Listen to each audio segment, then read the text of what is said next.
time out of your evening to be here and to learn a little bit. And I'm really here for you guys. I've got obviously a plan on the board, but I like a lot of didactic lectures, but I'm really more into the, hey, when you got a question, pop it out. And so we'll start to roll along and see how far we get. We've got an hour and we'll just see what comes up. So I've got two clickers that forward things, but I promptly forgot both of them at home. But big picture, our goal tonight is to identify some things that we can do for you, or you can identify some things you can do for yourself to make yourself, number one, healthier, because it's not just about riding faster, but it's about feeling better. And then number two, how you can be more efficient on the bike. How can you take the power that your engines, your legs, your lungs are putting out, and then turn that into real power at the rear wheel. So make yourself younger. So seriously, we'll talk about that quite a bit. I find a lot of people that come into me, whether it be the elite and professional cyclists. Just a little background about me. A lot of you know me already. I've been a PT for over 15 years. Mostly Cat 4 or 5, mountain bike and road racer. But having the last couple of years an opportunity to work with some amazing cyclists like Christine and Garmin-Cervelo, also a cycling coach. And over the years, what I continue to run into is people aiming for performance. And right at the foundation of performance is obviously athletic fitness, but then you have to come back to global wellness and global health. And so many people will come in and say, hey, how in the world do I get faster on my bike? But they've got a knee that hurt. And why do they have a knee that hurt? Well, they never really worked on their flexibility or their strength. So I continue to bring people back down and say, hey, the best way to get faster, the best way to get more efficient, more powerful, whether I'm talking to my Olympians or whether I'm talking to my average population, is start to think about global health and global wellness. What in the world do I mean about that? I really mean growing younger. And it sounds kind of odd, but all of you have had the experience where you've been riding next to someone, or they just might have passed you by like you were standing still and you realize that person's 20 years older than you. Or you're in yoga class and you're next to someone, they just bent over and touched the floor with their palms, and you realize that person's 30 years older than you. And you go, what in the world happened? And why have I aged so quickly and that person next to me is so much younger than I am? And I challenge you to think about biological age and physiological age. So biological, the number that we're stuck with. And over time, we gradually all add number, another year. But I've seen so many people that have come in at 30, 40, 50, and within 1, 2, 5 years, they've gone backwards in age physiologically.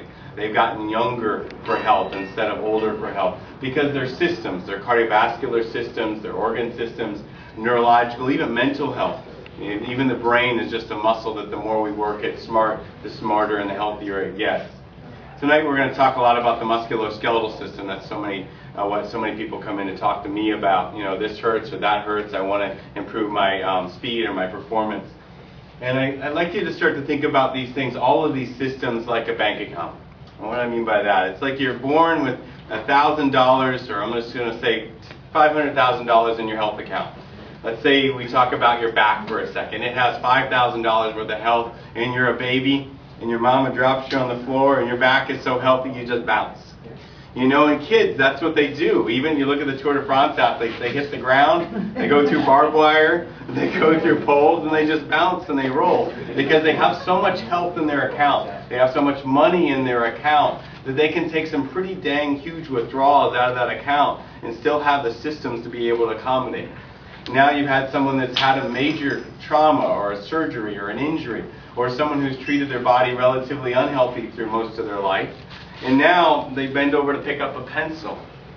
And that herniated disc went, and it was just picking up a pencil. It wasn't falling through a barbed wire fence. And if you haven't seen the tour in the last couple of days, flying off your bike at 40 miles an hour, and apparently it's not a big deal to go through a barbed wire fence and hit a pole and hop back on. So big picture is start to think about the things that you can do to add money into your health account, because that's what really makes you younger. Add health into your cardiovascular system, into your neurological mental health system, and of course we're going to be talking a lot about your musculoskeletal system tonight. So for a moment, you can stay there. So for a moment, what and this is not only interactive, you guys have to answer questions too. What kind of things can you do to put money back into your health account? Get global. Stretch. Stretch, absolutely. Flexibility. What else? Nutrition, that's yours. What about nutrition? Oh, you have to have a well-balanced diet. Well-balanced diet, because every day we eat healthy food, we actually put health back into our system. What we eat is what we are, what we're made of. What else? Enough rest. Rest. Oh my gosh. And I'll catch that one in a moment. I see so many people that walk in, if you want to think about health and wellness, they come in and they go, you know, I'm training 12, 13 hours a week, and I've got a high-stress job, and all of a sudden, they, oh, what are you doing for sleep? Oh, 4 or 5 hours is enough, right? No, it's just not. You know, we started a foundation of 7 or 8, and if you talk to most elite athletes, or for that matter, elite corporate athletes, people who really have to be on their game every day, they're not sleeping 8 hours. They're going 8.5 or 9. Because the body and training allows us to get faster and fitter. But sleep is the opportunity, and it allows that seed of training to grow. In other words, without sleep, we don't get faster. We don't get fitter. We take more and more money out of that bank account. So sleep is a deposit into the account. Good nutrition is a deposit into the account. What else? Hydration. Hydration. Yeah, hydration and nutrition, because most of our body is water, 60-some-odd% of it. And we can literally, or we do quite literally, dry out like prunes. You see it? What else? What are some withdrawals? What are some big things that take money out of our account? Stress. Yeah, big time. And stress can be both ways depending upon how much and your body's ability to adapt to stress, because training is a stress. But if we add training plus rest, the appropriate amount of training, we get faster, we get healthier. What else is a withdrawal? Accidents. Yeah, accidents. Traumas take huge withdrawals out of the system. And I see so many people that have these accidents, and it's an old knee injury or it's a back injury, and all of a sudden the knee says, well, I'm not going to move at 100%, but you're asking me to ride a bike. Or the back says, you know, I'm a little bit stiff and you're asking me to run. And so then the back is a little stiff and the hip is a little bit tight, and next thing you know, the knee has to compensate. Or the shoulder's a little tight and you're running, and next thing you know, the back has to compensate. So what I'm trying to say is we're a system. And if you have a major trauma, an accident, something you hit the ground, or for that matter, I would say, well, I'm not going to go there yet. Major trauma and you hit the ground, whether it be at 2 years old, 10 years old, 50 years old, that trauma can still exist in your body to take money out of the account later on. You bend over to pick something up and you don't have good hip flexibility, and your back has to do too much work before you know it, you go, ow. Because it's not that one time, it's that you keep bending that stick again and again and again and again. And if that stick doesn't have a lot of help to it, it had an old injury to it, before you know it, that stick goes ouch. So traumas are huge. It's really important to look at your body and say, what kind of traumas do I had? And am I really healthy? Did that area really get back all of its money, or is it still low in the account? Because what I tell you, well, other withdrawals, what else? Illness. Yeah, illnesses. And I see a lot of people that, you know, they're suffering from a cold and they still go up and do the death ride. Not just a cold here, but they've got it in their throat and they come back and then they're overtrained for the next 6 months. Or they still try to keep up their, 10, 12, 14 hours a week, or their high intensity despite illness. Our body, our mind can tell our body to do things that it really doesn't want to and really shouldn't be doing. And sooner or later, the body says, ha ha ha, yeah, right. Forget you. I can't tell you the number of people I've worked with that have gone into these overtraining, overuse, repetitive injuries. You missed one big one, and I think someone in here knows it. Big withdrawal on a daily basis, most of us do.